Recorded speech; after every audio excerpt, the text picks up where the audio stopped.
တောနဲ့ကြီးတစ်ခုရဲ့အမောင်ထုထဲမှာအမြဲတမ်းရေမောတက်တဲ့ဟိုင်အီနာတစ်ကောင်ရှိခဲ့ပါတယ်။သူဟာကိုယ်တိုင်ပင်ပန်းအမဲမလိုက်ပဲတခြားတိရစ္ဆာန်တွေရဲ့သားကောင်ကိုပဲအမြဲတမ်းခိုးယူစားတောက်လေးရှိတာပေါ့။သူကမိမိကိုယ်ကိုဂုံယူဝင့်ကြွားစွာနဲ့ပဲတခြားသူတွေမဲလိုက်လို့ရလာတဲ့အရာကိုငါကအလကားအလွယ်တကူရနေတာပဲ။ဘာလို့ကိုယ်တိုင်ပင်ပန်းခံပြီးလိုက်နေတော့မှလဲလို့တွေးနေခဲ့တယ်။ဒီနေ့မှာတော့အာမန်ပြေးွားတဲ့ချင်းသေးတစ်ကောင်ကသူ့ကိုမြင်သွားပြီးခါးသီးတဲ့အမှန်တရားတစ်ခုကိုပြောလိုက်တယ်။မင်းဟာဘာအနစ်နာခံစူးစမ်းမှုမှမရှိပဲသူတစ်ပါးစီကခိုးယူပြီးတော့ပဲအသက်ဆက်နေတာပဲတဲ့။ဒါပေမဲ့ဟိုင်အီနာကတော့မာနာကြီးစွာနဲ့ပြန်လဲရေမောရင်းစူးစမ်းအားထုတ်မှုဆိုတာမိုင်မဲတဲ့သူတွေပဲလုပ်တာ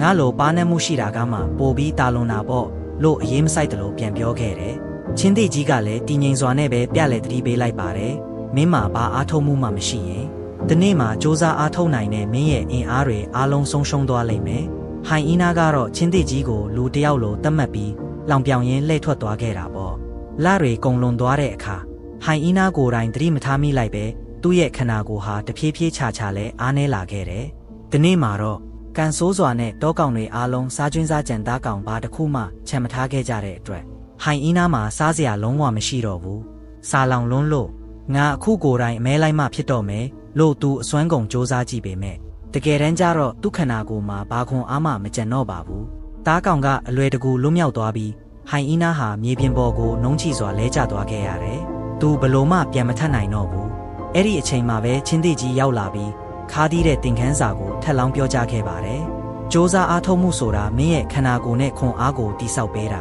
။မင်းဘက်ကအားထုတ်မှုမရှိတော့ရင်တော့မင်းရဲ့ခန္ဓာကိုယ်ကမင်းကိုပြန်ပြီးဖျက်ဆီးလိုက်မယ်။မင်းကသူ့ဘာရဲ့အစားအစာတွေကိုခိုးယူခဲ့တယ်။အလဲလေအနေနဲ့မင်းရဲ့ခန္ဓာကိုယ်ကလည်းမင်းရဲ့ခွန်အားတွေကိုပြန်ပြီးခိုးယူသွားခဲ့ပြီးဒါဟာလောကရဲ့နိယာမပါပဲ။မင်းတစ်ခုခုကိုစူးစမ်းအားထုတ်လိုက်တိုင်းအဲ့ဒီရုန်းကန်မှုကမင်းကိုပို့ပြီးတန်မာစေတယ်။ဒါပေမဲ့မင်းစူးစမ်းအားထုတ်မှုကိုရှောင်လွဲခဲ့တဲ့နေ့ရက်တိုင်းမှာတော့စူးစမ်းနေတဲ့သူတွေရဲ့နောက်ွယ်မှာမင်းပို့ပြီးဝေးဝေးကြံရစ်ခဲ့လိမ့်မယ်။မင်းရွေးချယ်လိုက်တဲ့ဖြက်လန်းတိုင်းဟာမင်းရဲ့ခွန်အားတွေကိုပဲတဖြည်းဖြည်းအားနည်းသွားစေတာပါ။အားထုတ်မှုကမင်းကိုပုံမမြင့်မားအောင်တိဆောက်ပေးပြီးစူးစမ်းမှုကိုရှောင်လွဲခြင်းကတော့မင်းကိုတိတ်တဆိတ်နဲ့အစနံမကြံဖြက်စီးပြစ်လိမ့်မယ်။ဒါကြောင့်မင်းရဲ့ဘဝမှာမင်းကဘယ်လိုလူမျိုးလဲ။ကိုယ်တိုင်စူးစမ်းအားထုတ်ပြီးဂုဏ်သိက္ခာရှိရယူတဲ့ချင်းသေးလား။ဒါမှမဟုတ်အလွယ်လန်းလိုက်ပြီးသူတစ်ပါးစီကခိုးယူတတ်တဲ့ဟိုင်အီနာလား